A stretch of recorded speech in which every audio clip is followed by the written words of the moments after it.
Hey, how's it going, guys? It's Nate here. And not long ago, Skyrim received its most recent wave of Creation Club releases.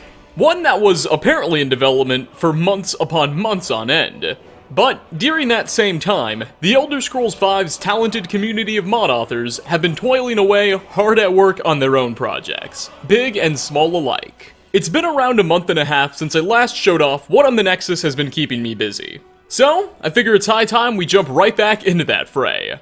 Just sit back, tell an ego to quiet down about his fleas, and relax, as we dive into another episode of 5 recent-ish Elder Scrolls V Skyrim mods. Part, I don't know, like 13 or 14 maybe? Well, it's in the title. Starting off, Skyrim is a land peppered with dozens upon dozens of fortresses and citadels, most of which have long since been abandoned by the original Imperial and Nordic constructors, and are now home to various bandit and criminal clans, who happily occupy the strongholds. And sadly, there's not much we can really do about that fact. Sure, the Dragonborn can clear certain bandit camps, but their populations will almost always respawn within about 3 days, leaving such an action ultimately pointless. Well, Nexus author Epic Crab has decided to take a go at producing a more permanent solution to this problem. Enter Lawbringer, a mod that sets out to allow the Dragonborn the ability to establish permanent garrisons in cleared out forts and castles. Now, after defeating the occupiers of any applicable location, you will have the ability to claim a flag in the area, and from there be able to decide to hand the structure off to your pick between the Imperials, the Stormcloaks, or the local guard of whatever hold you're in. This will cause troops from said faction to begin spawning and patrolling the nearby region within a day or so, and ensure that you never again will be forced to clear out the same bloody place more than once. While not reported in the mod's description, Lawbringer does also occasionally seem to do some spring cleaning as well, removing any gruesome decorations bandits may have left behind, such as those skulls on pikes we see so commonly outside of their homes. The end result is not only just less monotony, but a progressing feeling of order being established, as slowly but surely, your respective faction gets stronger, while the world itself gets a little safer. Currently, the mod is far from totally complete, with it only supporting a fraction of the bandit strongholds in the world. But the author has been updating the project to support more and more areas rather frequently.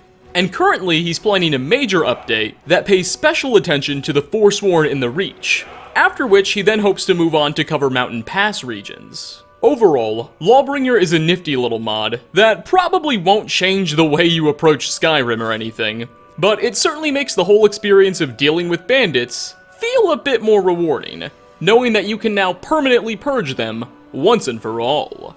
Next on our list, our second feature is a small, furry, feline-friendly creation that I think some of you pet owners may really find amusing. House Cats by Mihail Mods. This is a fairly easy project to explain. It simply introduces a cuddly population of, well, house cats to the world of Skyrim. Particularly spawning within cities and settlements, as opposed to the open wilderness, they can be found just about anywhere where there's a large enough concentration of people for them to ignore. Certain households and businesses will now have their own kitties, using them as a tool to keep mice at bay. And there's even a few of the four-legged critters that are totally unique, with custom names and appearances. Puss in Boots, the cat at Solitude's Bard's College, is by far and away my personal favorite. Now, much like their real-world counterparts, the cats of Skyrim don't actually do much of anything. They wander around and occasionally just stand there. They will also not engage in any form of combat. They're basically chickens with a custom mesh, texture, and animation package. And much like chickens, townsfolk will not tolerate any form of abuse towards the animals. So make sure you're watching your shouting and spellcasting when in their vicinity, lest you end up with an angry mob at your back. When I had first saw this mod up on the Nexus, I had some questions about the actual lore behind it. You see, technically, these cats should, in theory, be part Khajiit, and Khajiits are banned from entering any cities in Skyrim. However, I guess maybe the locals have decided to make a bit of an exception here. Either way, lore-friendly or not, frankly, Mihail Mods' House Cats of Skyrim is probably gonna be on my load order for a very, very long time. Before we get to our next spot, quick word from today's sponsor, my YouTube analytics. For whatever reason, recently it seems like YouTube's algorithm has made a shift to better promote videos that drive likes and subscriptions, so tapping either of those buttons really helps out. But anyway, back to the regular scheduled programming. Coming in at number 3, we have another release from a mod author that's become a frequent reoccurring character in these videos. Unplayable Faction Armors by Nordwar UA. This mod, as its name implies, gives a few of the game's unplayable factions their own custom sets of armor. Specifically, the impacted factions are the Silver Hand, the Vigilance of Stendarr, which admittedly already had their own armor tiers, but these are way better, the Bloodhorkers, a pirate gang we encountered during the side quest Rise in the East, the Black Blood Marauders, another pirate gang based out of Broken Ore Grotto, whom we face off against during the side quest Lights Out, and finally, new tiers for Alakir Redguard warriors have also been crafted.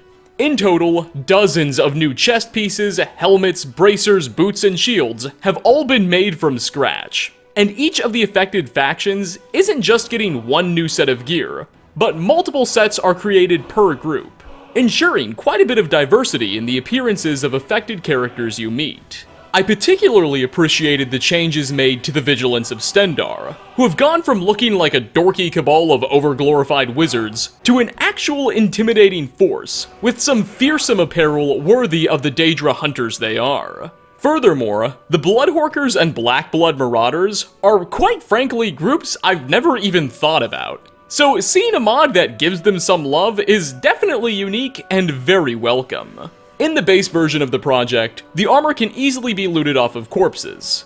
However, if you really like how certain sets look, but for whatever reason don't actually want any of the factions to wear the armor, a standalone version of the mod exists that simply spawns all the new stuff in your inventory without changing anything else. Nordwar UA is probably the most active armor mod author currently on the Nexus, and over the past half or so year, he's been consistently pumping out some of the best clothing options we've seen. And Unplayable Faction Armors is probably among his best so far.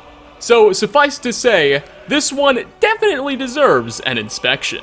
For fourth spot, for those of you who may be feeling a bit sick of Skyrim's mountains and inclement temperatures, we have a project that might be offering that interesting break you're looking for. A trip to a whole nother portion of Tamriel that isn't so gray and snowy. This is Valen Wood by Coleman, a mod that sends players to the lush, saturated green province of Valen Wood in southwestern Tamriel. Now, before I add anything else, let me just clearly state that this mod is by no means an especially finished project.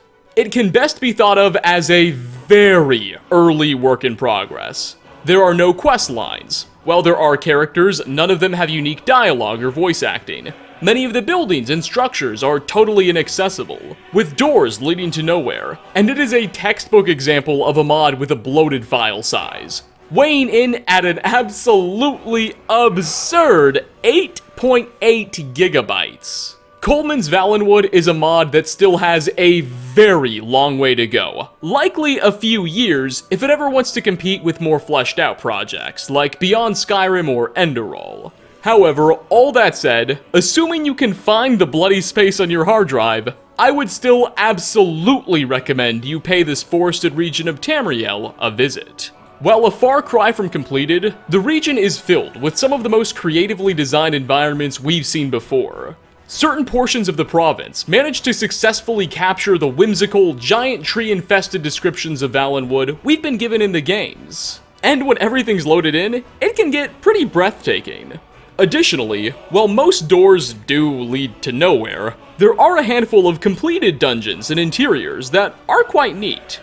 Furthermore, a number of unique creatures also populate the land, though they've mostly been borrowed from other mod authors who loaned the resources out.